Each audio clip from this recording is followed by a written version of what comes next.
ভারত থেকে অবৈধ অনুপ্রবেশ ও পুশিন ঠেকাতে সতর্ক পাহারায় রয়েছে বর্ডার গার্ড বাংলাদেশ বিজিবি। সীমান্তে যে কোনো ধরনের অপ্রীতিকর ঘটনা রোধে তৎপর রয়েছে বাহিনীটি। এছাড়া সীমান্ত এলাকায় চলাচলরত মানুষের গতিবিধির ওপরও রাখা হচ্ছে কড়া নজরদারি। সহকর্মীদের তথ্য ও ছবিতে প্রতিবেদন। সিলেটের প্রায় ৩০২ কিলোমিটার সীমান্ত জুড়ে দিনরাত চলছে বিজিবির টহল। তারা বলছে, নিয়মিত টহল ও গোয়েন্দা নজরদারি বাড়ানোর ফলে পরিস্থিতি এখন পুরোপুরি নিয়ন্ত্রণে রয়েছে। বিজিবি জানায়, শুক্রবার থেকে সীমান্তের কোথাও কোনো পুশিনের ঘটনা ঘটেনি। এমন টানটান নিরাপত্তা ব্যবস্থার মধ্যেও সীমান্ত ঘেঁষা জাফলং, বিছানাকান্দি, লালাখালের মতো জনপ্রিয় পর্যটন স্পটগুলোতে পর্যটকদের যথেষ্ট উপস্থিতি রয়েছে। এদিকে সুনামগঞ্জের বিশ্বম্ভরপুর সীমান্তে সোমবার বিএসএফ এর গুলিতে যুবক শামসু মিয়া আহত হন। সুনামগঞ্জ ২৮ বিজিবির অধিনায়ক লেফটেন্যান্ট কর্নেল জাকারিয়া কাদির জানান, ১৯ মে গভীর রাতে শামসু মিয়া সহ ৪ জন মেঘালয় সীমান্তে যায়। সেখানে কারফিউ চলা অবস্থায় চোরাকারবারের উদ্দেশ্যে তারা অবৈধভাবে ভারতে প্রবেশের চেষ্টা করলে বিএসএফ এর গুলিতে আহত হন। চাঁপাইনবাবগঞ্জের সবকটি সীমান্ত স্বাভাবিক ও শান্তিপূর্ণ রয়েছে। বিজিবি ব্যাটালিয়নের অধিনায়ক লেফটেন্যান্ট কর্নেল গোলাম কিবরিয়া জানান, এখন পর্যন্ত এই সীমান্ত দিয়ে কাউকে পুশিন করা হয়নি, তবে গোয়েন্দা নজরদারি বাড়ানো হয়েছে।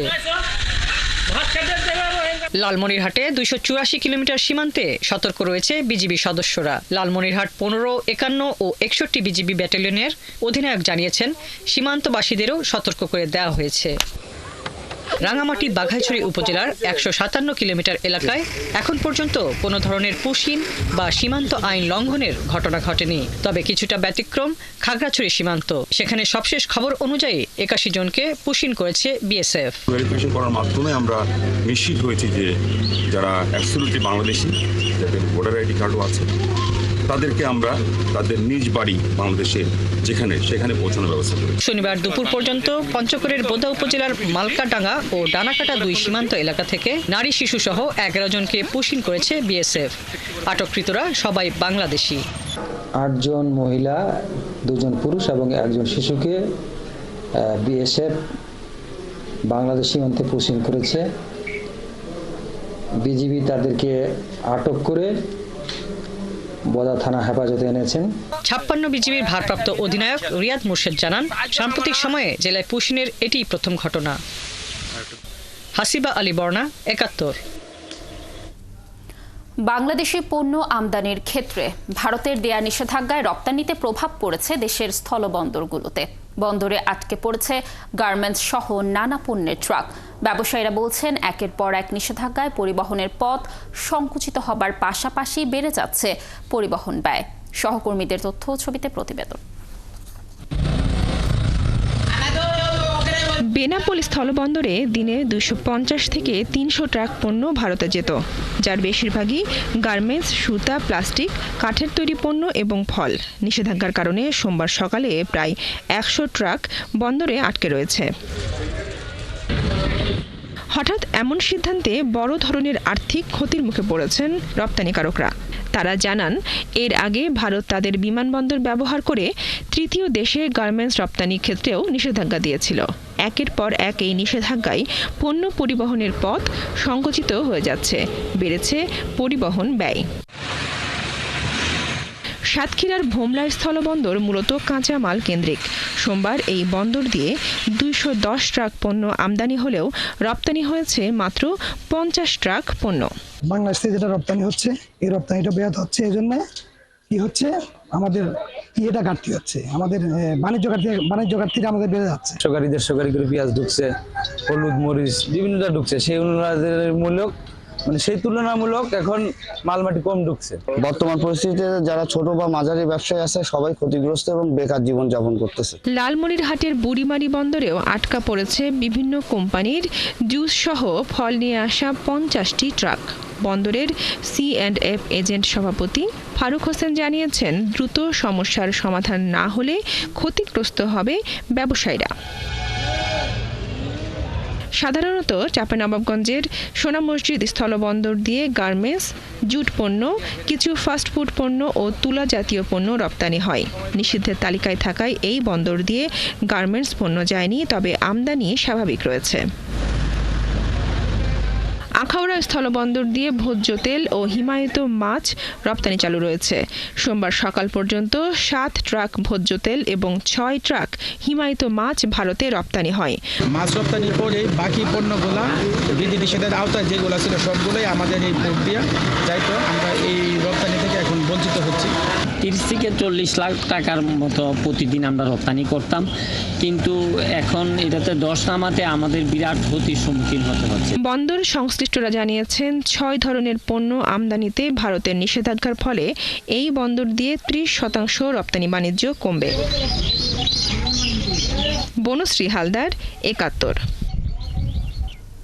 কলম বিরতিতে পঞ্চম দিনের মতো অচল হয়ে পড়েছে চট্টগ্রাম কাস্টমস হাউস।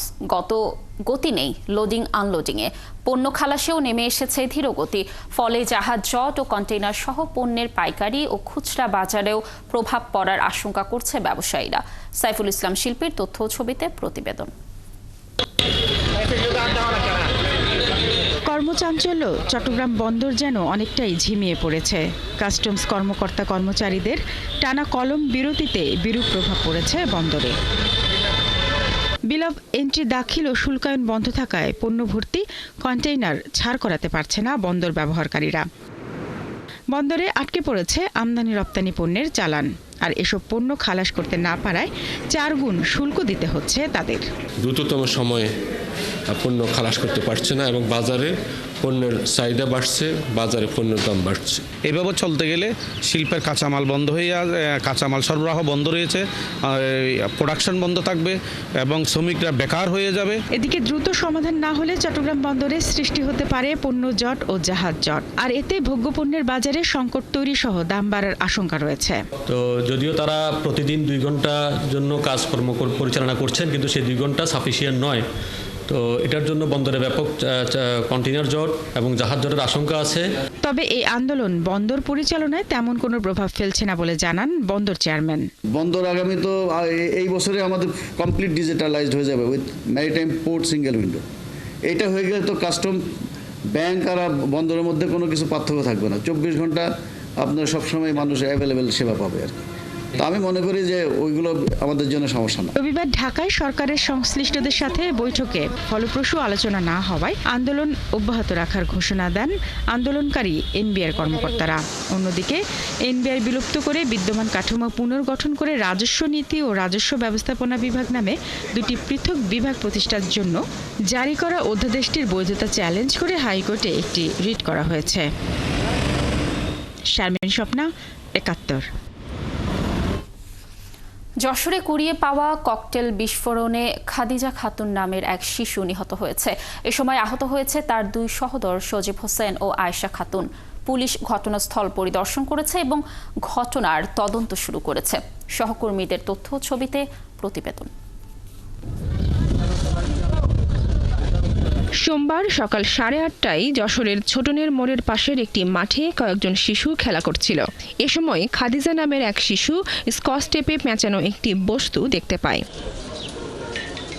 পরিবারের সদস্যরা জানান সেটিকে বল ভেবে বাসায় নিয়ে আসে খাদিজা। পরে বাড়িতে এসে তার 2 ভাই বোন সজীব হোসেন ও আয়েশা খাতুনের সঙ্গে খেলার সময় সেটি বিস্ফোরিত হয়। সকালবেলা 8টার পর বিরিমে একটা আওয়াজ হয়েছে, আতঙ্কে আমরা বেরোয়েছি। বেরোয় দিকে বাইরে ঘরের থেকে ধোঁয়া বেরোচ্ছে। শব্দ শুনে ঘুম ভাঙার পরে আমি দেখলাম যে এই ঘরের একটা ছেলে ছিল শান্তু নাম, ও ওই মেয়েটার হাত ধরে বের করতেছে, হাতের এই অংশটা নাই।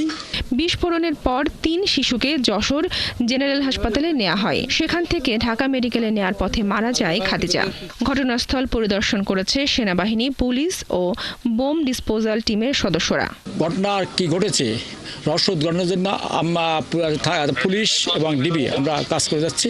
আশা করি ঘটনা উদ্ঘাটন করতে পারবো। পোস্ট ব্লাস্ট ইনভেস্টিগেশন করে আমরা যেটি দেখতে পাই, যেটি মূলত একটি ককটেল ছিল, যেটি হচ্ছে আপনার জর্দার কোটা এবং কিছু মাছ ধরার জালের সাথে যে ধরনের লোহার ছোট ছোট স্প্লিন্টারগুলো ইউজ করা হয় সেগুলো এখানে ব্যবহার করা হয়েছিল। আহত 2 জনের মধ্যে সজীব যশোর হাসপাতালে ভর্তি রয়েছে, আর আয়েশাকে প্রাথমিক চিকিৎসার পর বাড়িতে পাঠানো হয়। বনশ্রী হালদার, ৭১। কুয়েটের শিক্ষকদের শারীরিক লাঞ্ছনাকারীদের শাস্তির দাবিতে উপাচার্যের কার্যালয়ের সামনে অবস্থান কর্মসূচি পালন করেছেন শিক্ষকরা। সোমবার দুপুরে ক্লাস ও প্রশাসনিক কার্যক্রম থেকে বিরত থাকা খুলনা প্রকৌশল ও প্রযুক্তি বিশ্ববিদ্যালয়ের শিক্ষকরা উপাচার্যের কার্যালয়ের সামনে অবস্থান নিয়ে বিক্ষোভ করেন। তবে উপাচার্য কার্যালয়ে না থাকায় শিক্ষকরা তার সাথে কথা বলতে পারেননি। এর আগে রবিবার দুপুরে প্রশাসনিক ভবনের সভাকক্ষে শিক্ষক সমিতির সাধারণ সভা শেষে প্রেস ব্রিফিংয়ে এ কথা জানান শিক্ষক সমিতির সাধারণ সম্পাদক অধ্যাপক ডক্টর ফারুক হোসেন। প্রেস ব্রিফিংয়ে অভিযোগ করা হয় বিশ্ববিদ্যালয় আইনের বাইরে গিয়ে বিশ্ববিদ্যালয় প্রশাসন দোষীদের বিচারিক কার্যক্রম স্থগিত করে রেখেছে, যার ফলে কুয়েটের শিক্ষা কার্যক্রম সংকটের মধ্যে পড়েছে। মাত্র কয়েকজন শিক্ষার্থীর স্বার্থ রক্ষায় ও উপরমহল নামক অদৃশ্য শক্তিকে তুষ্ট করছে বর্তমান প্রশাসন। বিশ্ববিদ্যালয়ের স্বাভাবিক কার্যক্রম সেটা জিম্মি হয়ে আছে বলে মনে হচ্ছে।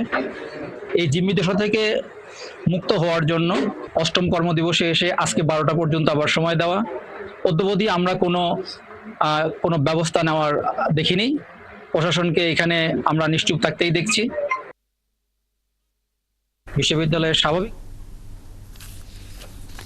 সিলেট শিল্পকলা একাডেমি মিলনায়তনে বিএনপির উদ্যোগে সিলেট বিভাগীয় সদস্য সংগ্রহ ও নবায়ন কর্মসূচির আনুষ্ঠানিকতা চলছে।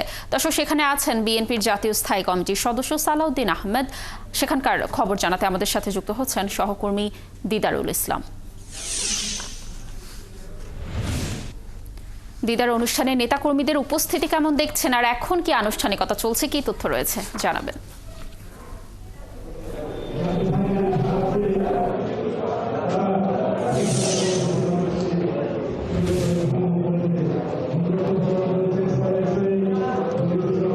ধন্যবাদ বাবুনি। আমি এই মুহূর্তে আছি সিলেট শিল্পকলা একাডেমিতে। এখানে ঠিক 3:30টার সময় বৃষ্টির মধ্যেই এই যে বিএনপির সদস্য সংগ্রহ ও নবায়ন কর্মসূচি, সিলেট বিভাগীয় যে কর্মসূচি, একটা শুভ উদ্বোধন করছেন বিএনপির জাতীয় কমিটির সদস্য যিনি সালাউদ্দিন আহমদ। তিনি আছেন প্রধান অতিথির হলের ভিতরে, প্রধান অতিথির বক্তব্য রাখছেন। এবং আমি একটা কিছু বলে রাখছি যে বৃষ্টির মধ্যে ঠিক 3:30টার সময় এই কর্মসূচির উদ্বোধন অনুষ্ঠিত হয় এবং বক্তারা ভিতরে বক্তব্য রাখছেন। আমরা এখানে দেখতে পাচ্ছি যে এখানে নেতা কর্মীরা দাঁড়িয়ে আছেন। আমরা এখন সরাসরি একটু কথা বলবো বিএনপির জেলা কমিটির যিনি সাধারণ সম্পাদক আছেন ইমরান আহমদ চৌধুরী, তার সাথে আমরা কথা বলবো। ইমরান আহমদ চৌধুরী, আজকের এই কর্মসূচির ব্যাপারে একটু বলবেন এবং কবে লাস্ট আপনাদের সদস্য সংগ্রহ?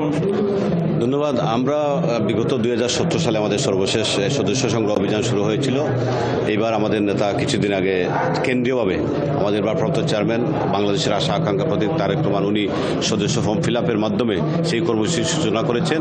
আজকে আমাদের সিলেট বিভাগের এই শুভ উদ্বোধনটা অনুষ্ঠিত হচ্ছে। তা আমাদের দৃঢ় বিশ্বাস এই কর্মসূচির মাধ্যমে আমরা সদস্য যত যারা আছেন তাদেরকে আবার নবায়ন করতে পারবো এবং নতুন নতুন সদস্য আমরা ফিল আপ করতে পারবো। আমার দৃঢ় বিশ্বাস যে আমাদের অনেক লক্ষ লক্ষ কোটি কোটি মানুষ আজকে বিএনপির সদস্য পতাকা তলে সমবেত হবে। কারণ বিগত 16 বছর আমরা অত্যাচার, নির্যাতন, নিপীড়নের মাধ্যমে আমাদের অনেক মানুষ শহীদ হয়েছে, আমাদের ভাইয়েরা শহীদ হয়েছে। সেসব শহীদের রক্তের বিনিময়ে আমরা কিন্তু আজকে আমাদের এই গণতান্ত্রিক অধিকার প্রতিষ্ঠার একটা সুযোগ পেয়েছি, এটা গণঅভ্যুত্থানের মাধ্যমে।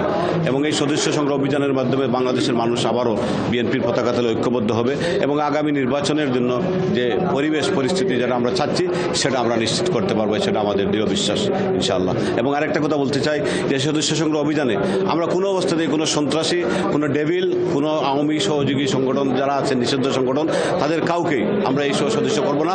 এটা আমরা কঠোরভাবে নিষিদ্ধ ঘোষণা করেছি এবং যদি কোনো ভিন্ন ব্যত্যয় ঘটে সেটা আমরা সাথে সাথেই সংশোধন করার আমাদের কমপ্লেন আসলে ব্যবস্থা করব। ধন্যবাদ আপনাকে। ধন্যবাদ।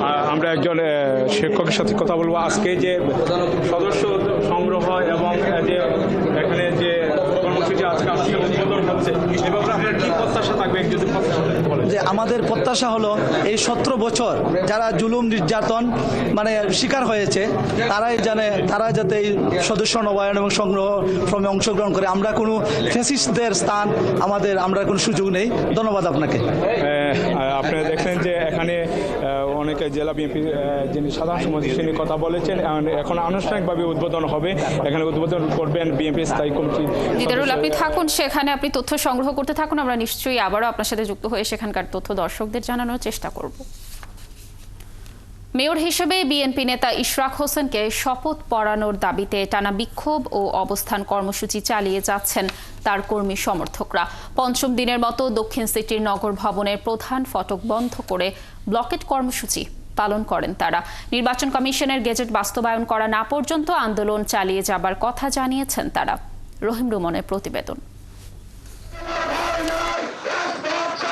ইশরাক হোসেনকে ঢাকা দক্ষিণ সিটি কর্পোরেশনের মেয়রের দায়িত্ব বুঝিয়ে দিতে পূর্ব নির্ধারিত কর্মসূচির অংশ হিসেবে সকাল থেকে নগর ভবনে ব্লকেট কর্মসূচি পালন করেন তার সমর্থকরা। স্লোগানে মুখর ছিল নগর ভবনের আশপাশের এলাকা। বেলা 11টায় এই কর্মসূচি শুরু হবার কথা থাকলেও সকাল 9টার পর দক্ষিণ সিটির বিভিন্ন এলাকা থেকে খণ্ড খণ্ড মিছিল নিয়ে নগর ভবনের প্রধান ফটকে অবস্থান নেন তার কর্মী সমর্থকরা।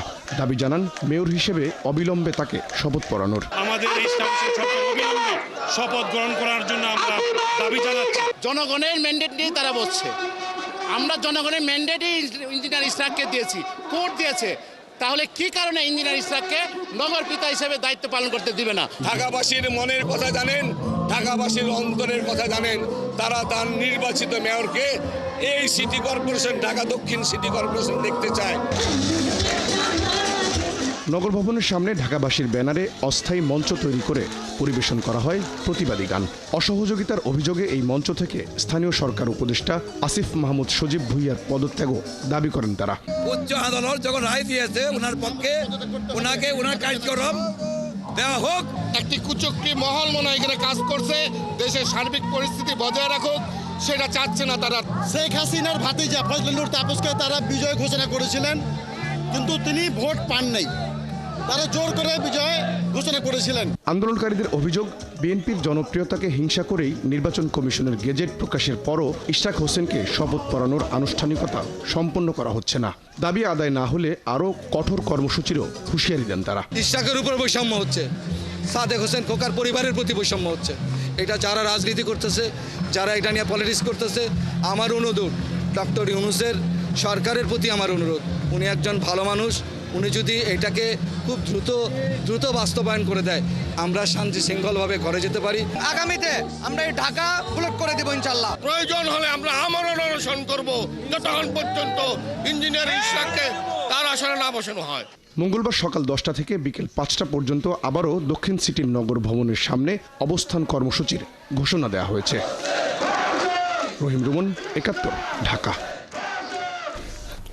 আইনি জটিলতার নজির তুলে ধরে উপদেষ্টা আসিফ মাহমুদ জানালেন, ইশরাককে মেয়র হিসেবে শপথ পড়ানো এখনই সম্ভব নয়। তিনি জানান, যারা আন্দোলন করছে তারা এক ব্যক্তির কর্মী, জনদুর্ভোগ তৈরি না করে ঘরে ফেরাই ভালো। সোমবার রাজধানীর পুরানা পল্টনের এনএসি ভবনে এক অনুষ্ঠান শেষে সাংবাদিকদের প্রশ্নের জবাবে এসব কথা জানান উপদেষ্টা আসিফ মাহমুদ। এখানে অনেকগুলো আইনি জটিলতা আছে, সেগুলো আমরা আইন মন্ত্রণালয় থেকে জানতে চেয়েছি যে কি ধরনের আইনি জটিলতা আছে কিংবা আছে কিনা, এবং এর বাইরেও মেয়াদ সংক্রান্ত জটিলতা আছে।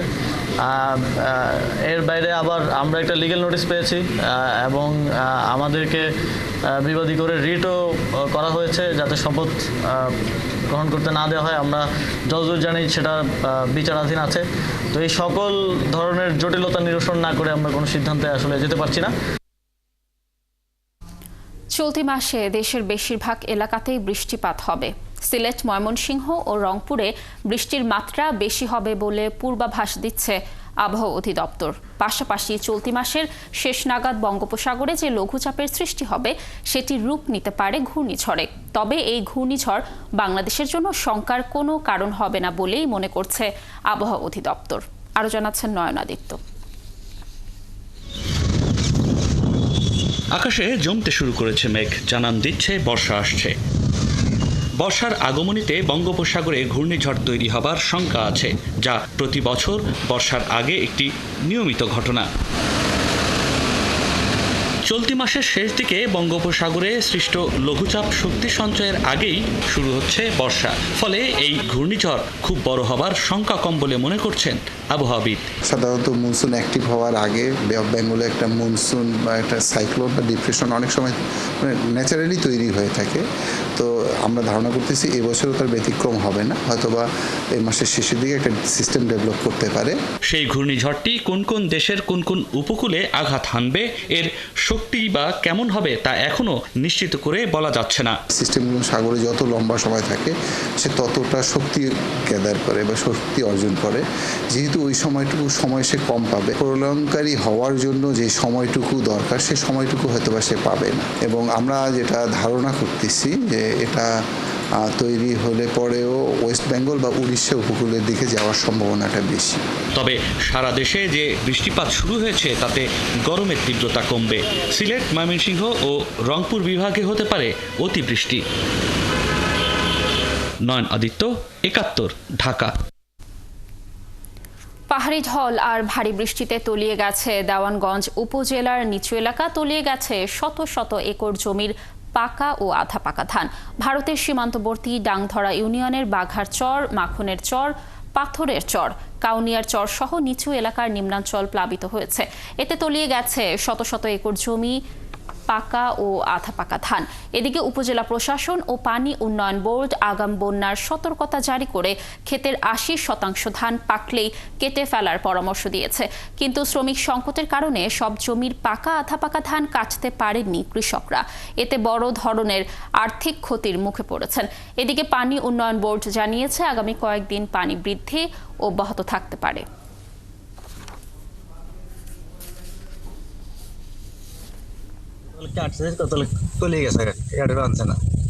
খুব কষ্ট লেগেছে, পানির তলাইছে কাটাটা কিবা কাম কাটা সমস্যা, কাটা তো যেতেছে না পানি মেরে কমাই কাটবো কন এই ডুবি গেল গা। এখনকার কামলা ব্যবহারে কাটতে পারছে না, এখন ও ভাই কি কামলাও তো পাচ্ছে না। কি করবো বুঝছি বন্যা পানি ক্ষতি হয়ে গেল, তলায় গেল গা। ভারতের মেঘালয় ও আসামে ভারী বৃষ্টি এবং গত কয়েকদিন ধরে থেমে থেমে বৃষ্টি অব্যাহত রয়েছে শেরপুরে।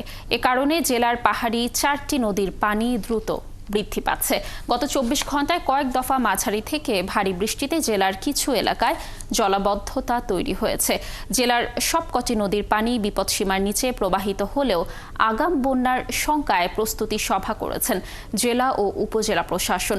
ইতোমধ্যে মন্ত্রণালয়ে বন্যার খাদ্য ও টিন বরাদ্দ চেয়ে চিঠিও দেওয়া হয়েছে বলে জানিয়েছেন তারা।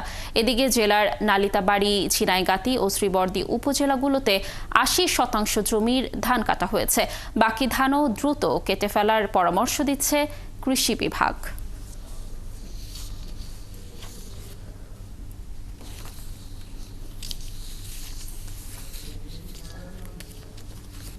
আমরা স্থানীয় স্টেকহোল্ডার যারা রয়েছে সকলের উপস্থিতিতে একটা জরুরি সভার আহ্বান করেছি। পাশাপাশি আমাদের যে সরকারি যে সকল সুযোগ সুবিধা রয়েছে, সহযোগিতা, শুকনো খাবার, পাশাপাশি টিন বরাদ্দ সহ অন্যান্য যে সকল সরকারি সুযোগ সুবিধা রয়েছে সেগুলোর জন্য আমরা লিখেছি এবং খুব দ্রুত সেটার বরাদ্দ আমরা পাবো।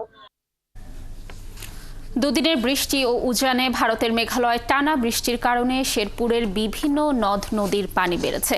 এতে জেলার ঝিনাইগাতি ও নালিতাবাড়িতে বন্যার আশঙ্কা করা হচ্ছে। দর্শক, এ নিয়ে আরো খবর জানাতে শেরপুর থেকে যুক্ত হচ্ছেন সহকর্মী শাকিল মুরাদ। শাকিল, জেলার নদ নদীর পানির কি অবস্থা এখন, আর পানি কি আরো বৃদ্ধি পেয়েছে কিনা, আর পানি বাড়ায় ফসলের কতটুকু ক্ষতি হলো, কি তথ্য রয়েছে জানাবেন? লাবণী, আসলে একটু খুশির খবর দিয়ে আসলে শুরু করতে চাই, কেননা দুপুরের পর থেকে কিন্তু শেরপুরের যে আকাশ, সেই আকাশে কিন্তু আসলে রোদের দেখা মিলেছে, যার ফলে কিন্তু আসলে পানি ধীরে ধীরে নামতে শুরু করেছে নদীতে। তবে ইতোমধ্যে কিন্তু শেরপুরের নালিতাবাড়ী উপজেলার যে চেল্লাখালী নদী, মহারশী নদী ও ভোগাই নদী, সম্বেশ্বরী নদীতে যে পানি রয়েছে তা কিন্তু আসলে বিপদসীমার নিচ দিয়ে প্রবাহিত হচ্ছে। পানি উন্নয়ন বোর্ড বলছে যে এখন পর্যন্ত যে পরিমাণ পানি এসছে নদীতে, এতে করে কিন্তু শেরপুরের যে কটি নদী আছে সব নদীর পানি কিন্তু আসলে বিপদসীমার নিচ দিয়ে প্রবাহিত হচ্ছে। তবে আমরা কথা বলেছি কৃষি বিভাগের সঙ্গে। কৃষি বিভাগ কিন্তু বলেছে যে ইতিমধ্যে 80% বেশি জমিতে কিন্তু আসলে ধান কাটা হয়েছে। এতে করে কিন্তু আসলে কৃষকদের খুব একটা আসলে সমস্যা হবে না বলে তারা জানিয়েছে। তবে স্থানীয় প্রশাসনের সঙ্গে আমরা কথা বলেছি। স্থানীয় প্রশাসন কিন্তু বলেছে যে তারা আগাম যে বন্যা সতর্কতা, সেই বন্যা সতর্কতায় কিন্তু আসলে পর্যবেক্ষণ করছেন।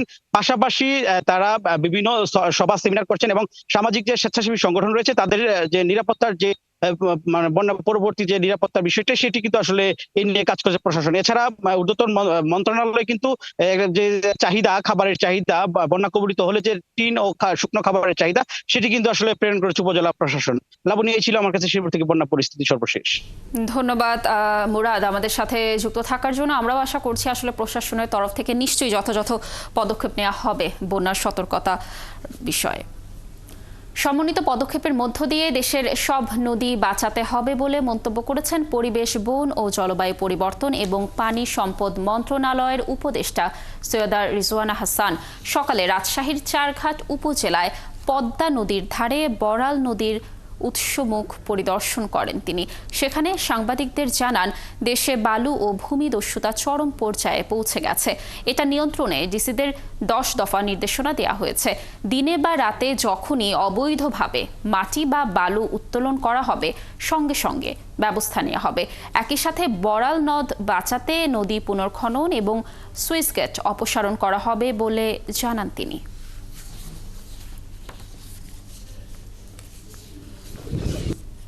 এখন এসে যেটা দেখলাম যে আসলে সুইচ গেট আমি অপসারণ যদি করিও, শুধু সুইচ গেট অপসারণের মাধ্যমে সমস্যাটা সমাধান হবে না, কারণ সমস্যাটা আরো বেশি জটিল হয়ে গেছে।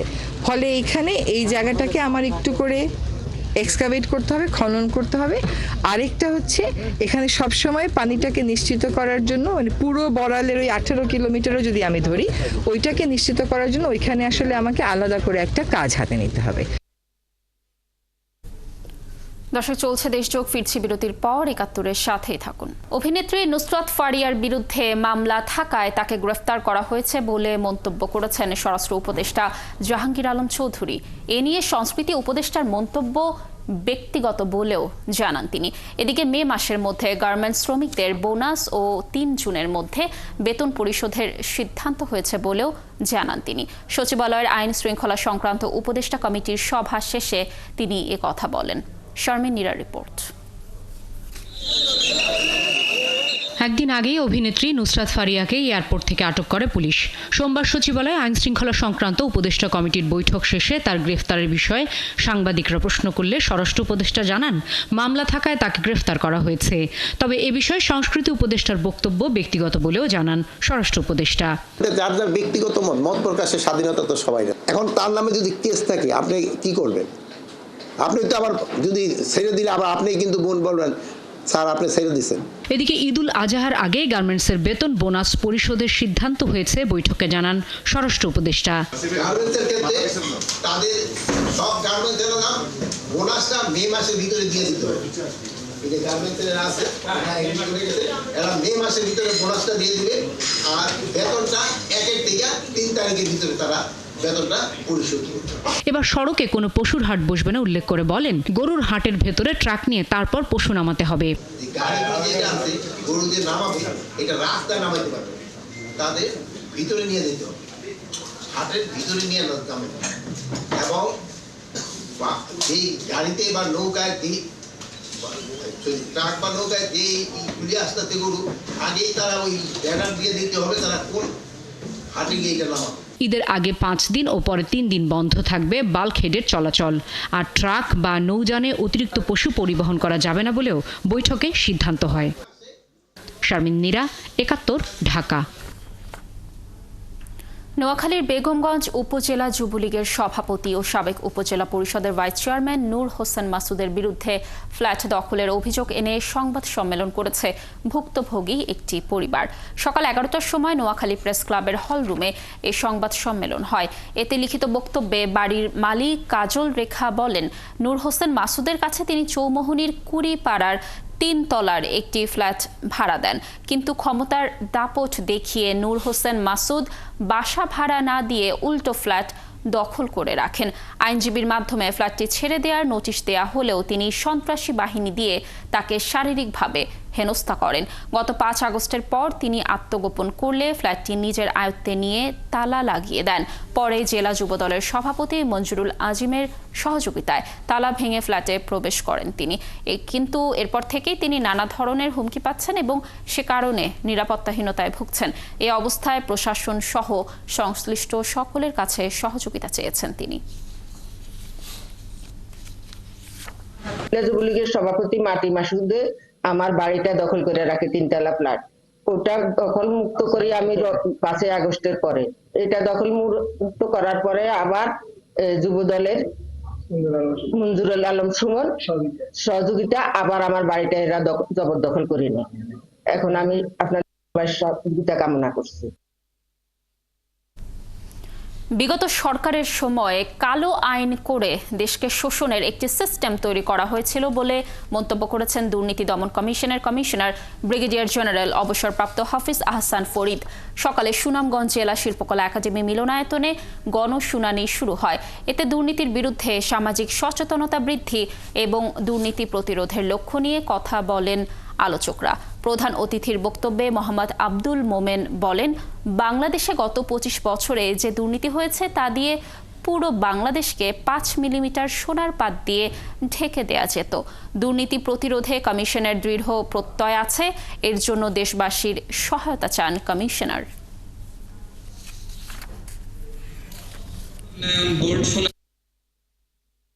আমি যদি কমিশনার হিসাবে, আমরা যদি দুর্নীতি দমন কমিশনার হিসাবে যদি কোনো ধরনের শিথিলতা বা কোনো ধরনের অনৈতিক কার্যকলাপে জড়িয়ে পড়ি, সেটা হবে আমাদের বাচ্চাদের রক্তের সাথে বিশ্বাসঘাতকতা সরাসরি। এখন এটা দেশবাসী তো গ্রহণ করবে না, এটা রাব্বুল আলামিনের পক্ষ থেকে গ্রহণযোগ্য হবে না, একটা চরম বিশ্বাসঘাতকতা। ইনশাল্লাহ আমাদের এই দৃঢ় প্রত্যয় আছে। আজকে এসেছি আপনাদের কাছে সাহায্য চাইতে, কারণ আপনার সাহায্য ছাড়া বাংলাদেশ কখনো এগিয়ে যেতে পারবে না। বাংলাদেশ মানে তো মানুষ প্রথমে, তারপরে হলো এর জমি। তো মানুষ যদি চেষ্টা না করে কোনোদিন আমরা কিছুই অর্জন করতে পারবো না। চট্টগ্রামে জিয়া স্মৃতি জাদুঘরকে পূর্ণাঙ্গ জাদুঘরে পরিণত করতে পরিকল্পনা নিয়েছে সরকার। দুপুরে চট্টগ্রাম সার্কিট হাউসে এক সংবাদ সম্মেলনে এ কথা জানান সংস্কৃতি বিষয়ক উপদেষ্টা মোস্তফা সরওয়ার ফারুকী। জিয়া স্মৃতি জাদুঘর পরিদর্শন করে সংস্কৃতি উপদেষ্টা বলেন, গত 15 বছর ধরে অবহেলিত এই জাদুঘরকে সত্যিকারের জাদুঘরে পরিণত করা হবে। এছাড়া আগামী বছর থেকে চট্টগ্রামের ঐতিহ্যবাহী জব্বারের বলি খেলা ও সাম্পান বাইচের সঙ্গে সংস্কৃতি মন্ত্রণালয় যুক্ত হবে বলেও জানান তিনি। এ সময় সাংস্কৃতিক উপদেষ্টা বলেন, দেশের আনাচে কানাচে ছড়িয়ে থাকা ইতিহাস ঐতিহ্যকে সংরক্ষণের উদ্যোগ নেওয়া হচ্ছে। এছাড়া শিক্ষা জীবনের শুরু থেকে শিক্ষার্থীদের সংস্কৃতি চর্চা বাড়ানোর জন্য আবারও নতুন কুড়ি চালুর কথা ভাবা হচ্ছে বলেও জানান তিনি।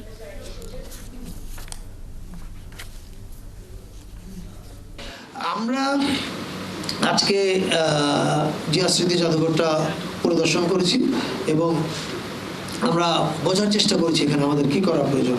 এটা আসলে প্রপারলি মিউজিয়াম হিসেবে এখনো কনভার্টেড হয়নি। এটার কিউরেশনের কাজ এখনো প্রপার না, ওনার রাষ্ট্র পরিচালনা সেই সময় অনেকগুলো সিগনিফিকেন্ট ব্যাপার আছে। তো এইটার একটা রিসার্চ টিমও তৈরি করার সিদ্ধান্ত হয়েছে আমাদের। বগুড়ার শেরপুরে প্রাথমিক বিদ্যালয়ের নামে দান করা জমিতে নির্মাণ স্কুল ভবন সরিয়ে নির্মাণ করা হচ্ছে মাছের আড়ত, তাও প্রশাসনের নাকের ডগায়। রণবীর বালায় এই আড়ত বসিয়েছে একটি চক্র। শিক্ষা বিরোধী এই কাণ্ডের চারিদিকে নিন্দার ঝড় উঠলেও মাছ ব্যবসায়ীদের একাংশ দেখাচ্ছেন নানা যুক্তি। তার চেয়েও বড় কথা, আড়ত নির্মাণে ব্যবসায়ীদের সাথে যুক্ত হয়েছেন খোদ প্রধান শিক্ষক। যদিও স্কুলের জমিতে আড়ত নির্মাণ বন্ধে জেলা প্রশাসক কঠোর হুঁশিয়ারি দিয়েছেন। এস এম আবু সাইদের প্রতিবেদন, ছবি তুলেছেন মাসুদ বাবু। শেরপুরের রণবীরবালা এলাকায় দরিদ্র পরিবারের সন্তানদের শিক্ষা নিশ্চিত করতে 2004 সালে গ্রামবাসীর উদ্যোগে প্রতিষ্ঠিত হয় একটি বেসরকারি প্রাথমিক বিদ্যালয়। বছর দুয়েক পর সড়কের দুই পাশে 15 ও 21 শতক পরিমাণ দুটি পৃথক জমি স্কুল নির্মাণের জন্য দেয় এলাকার একজন দাতা। এখন সরকারি উদ্যোগে স্কুল নির্মাণ না হওয়ার অজুহাতে স্কুলের সেই জমিতে মাছের আড়ত নির্মাণ করতে মরিয়া হয়ে উঠেছে একটি চক্র। প্রশাসনের নিষেধাজ্ঞা থাকা সত্ত্বেও এরই মধ্যে স্কুল ভবন সরিয়ে নেওয়া হয়েছে। কেন এমন সিদ্ধান্ত জানতে চাইলে সাংবাদিকদের উপরেই দলগতভাবে চড়াও হন ওই চক্রের লোকজন। আমাদের বেচাকেনা সকাল 8টার থেকে 9টা পর্যন্ত, আবার মনে করেন 9টার থেকে 10টা 11টা 12টা পর্যন্ত, তারপর শেষ বেচাকেনা। কথা বলছেন সকালবেলা স্কুল চলবে। মনে করেন এলাকার মধ্যে আমাদের কোনো স্কুল নাই, স্কুলের জন্য মনে মুরব্বীরা দিয়ে দিয়েছে, সেই জিনিসটা মনে করেন তারা নিয়ে যায় মাটি কাটি গরিবের হক। আমাদের ছেলেপেলেরা ওখানে লেখাপড়া করবে, আমরা অবিলম্বে ওইখানে স্কুল স্থাপিত চাই। ব্যবসা যে কোনো জায়গায় করতে পারবে, কিন্তু আমাদের দাবি যে স্কুলটা হোক। এখনো সরকারি বেতন পান না শিক্ষকরা, তাই মাছ ব্যবসায়ীদের এক অংশের এই উদ্যোগে সামিল হয়েছেন খোদ প্রধান শিক্ষকও। নতুন স্থানে দ্রুত পাঠদান শুরু করবেন বলেও জানান তিনি। কারণ জায়গাটা নিচু ছিল, এখানে জায়গাটা বড় আছে, সেই জন্য এখানে জায়গাটা করছি আমরা। ঠিক আছে, সমস্যা নেই। টিও স্যার আমরা জানে, তো টিও স্যার জানে, এসিলেন জানে এবং টিওনো স্যারও জানে, সবাই জানে। এদিকে স্কুলের জমি নিয়ে এমন কাণ্ডে হতবাক জমিদাতা। এলাকাবাসীও এ নিয়ে ক্ষোভ জানান। স্কুল তারা প্রতিষ্ঠিত করুক, আমি এটাই চাই। গ্রামের সবাই বলতেছিল যে গ্রামে স্কুল নেই। এরকম অনেকদিন ঘোরাঘুরি পরে, প্রায় বছর 5-6 ঘোরাঘুরির পরে আমি রাজি হয়েছি। স্কুল নির্মাণ নিয়ে কথা বলতে চাইলে নানা দাপ্তরিক কাজে জটিলতা দেখান উপজেলা নির্বাহী কর্মকর্তা। যদিও জেলা প্রশাসক জানান স্কুলের পক্ষে তিনি কঠোর অবস্থান নেবেন। তারা জায়গা জমি দান করেছিল, তারা যেহেতু আমি জেনেছি যে তারা আমাদের সংশ্লিষ্ট দপ্তরকে অবহিত না করেই তাদের নিজ উদ্যোগে তারা এই জায়গাটা দান করে। এই জায়গাটা আমরা প্রতিটি থাকবে, যেহেতু সেটা মহাপরিচালক দানকে, তো এখানে কোনো আড়ত প্রতিষ্ঠা আমরা অন্তত লিখিতভাবে কোনো অনুমতি দেওয়া হবে না। স্কুলের জায়গা যেই দেখ না কেন, যেখানে বাচ্চারা পড়ে স্কুলে যায়, সেই জায়গাটা এক্সিস্টিং থাকবে। মাছের ব্যবসা যারা করবে তারা সরে যাবে, তারা বিকল্প জায়গা দেখবে। এই মুহূর্তে স্কুলের শিক্ষার্থী রয়েছে প্রায় 1.5 শতাধিক। জমির টানপোড়েনে তাদের লেখাপড়াও ব্যাহত হচ্ছে। S M Abu Saeed, 71, Bogura. প্রশাসনের চোখ ফাঁকি দিয়ে নড়াইলে পুকুর জলাশয় ভরাট করে চলছে অবকাঠামো নির্মাণ। প্রতিনিয়ত নদী থেকে বালি উত্তোলন করে ড্রেজারের মাধ্যমে পাইপ দিয়ে ভরাট করা হচ্ছে পুকুর। এতে বাড়ছে পরিবেশ বিপর্যয়ের শঙ্কা। গত 1 দশকে ভরাট করা হয়েছে অন্তত 5 শতাধিক সরকারি বেসরকারি পুকুর। আজিজুল ইসলামের তথ্য ছবিতে প্রতিবেদন। নদী থেকে বালি উত্তোলন করে ড্রেজারের মাধ্যমে পাইপ দিয়ে চলছে জলাশয় ভরাট। এলাকার লোকজন বলছেন গত 1 দশকে ভরাট করা হয়েছে অন্তত 5 শতাধিক সরকারি বেসরকারি পুকুর। এরকম ভাবে যদি পুকুর ভরাট বন্ধ না করা হয়, আগামীতে অনেক বেশি ঝুঁকিতে চলে যাবে বর্তমান প্রজন্ম। বিশ্ব যে উষ্ণতা যা জায়গায় যাচ্ছে, এই জায়গাগুলো যদি আমরা এই আইনগুলো যদি যথাযথভাবে পালিত না হয়, তাহলে আমরা একটি চরম কি বলবো বিবাদগ্রস্তের মধ্যে পড়ব। পুকুর না থাকায় এর মধ্যে চিত্রা নদীতে গোসল করতে নেমে মারা গেছে অন্তত 10 জন শিশু। অভিযোগ এলাকাবাসীর। মূল কথা হলো ছেলে মেয়েদের সাঁতার শেখানোর কোনো জায়গা নাই। পরিবেশের ক্ষেত্রেও পুকুর অনেক একটা সুন্দর ভূমিকা রাখে। আগুন ধরলে পানির অভাবে আগুন নেভাতে বিপাকে পড়তে হয় বললেন ফায়ার সার্ভিসের কর্মকর্তারা। এক্ষেত্রে আমাদের যাতে নতুন করে আর কোনো জলাশয় বা পুকুর যাতে ভরাট না হয়, এই স্থানীয় প্রশাসন আছে, জেলা প্রশাসক মহোদয় এবং পৌরসভার পক্ষ থেকে, ইভেন আমরা ফায়ার সার্ভিসের পক্ষ থেকে আমরা যতদূর পারে আমরা প্রশাসনকে সহযোগিতা করব যাতে নতুন করে আর কোনো পুকুর বা জলাশয় যাতে ভরাট। জেলা প্রশাসক জানান গত কয়েক বছরে বেশ কয়েকটি জলাশয় ভরাট হয়ে গেছে। এখন নতুন করে পুকুর খনন প্রকল্প হাতে নেওয়া হয়েছে। আমাদের সলিডারিটির একটা প্রজেক্ট আছে, এই প্রজেক্টের কাজ হচ্ছে তারা বিভিন্ন জলাশয় খনন করে। আমি তাদের মাধ্যমে বেশ কয়েকটি পুকুর আমি খনন করিয়েছি। আর যে খালগুলো ভরাট হয়ে গিয়েছে বা খালগুলো হাজামাজা হয়ে গিয়েছে, সেই খালগুলো ভরাট খননের জন্য আমি কাজ করছি। প্রায় 1.5 লাখ মানুষের বসবাসের এই পৌরসভায় গত 1 দশক আগে মোট পুকুরের সংখ্যা ছিল 650। এর মধ্যে ভরাট হয়ে গেছে বড় বড় 5 শতাধিক পুকুর। বর্তমানে এই পৌরসভায় পুকুর রয়েছে মাত্র 120টি। নূর তাজমিন নীর, 71। কাগজে আছে প্রকল্প কিন্তু বাস্তবে নেই। এ যেন কাজীর গরু কাগজে আছে গোয়ালে নেই।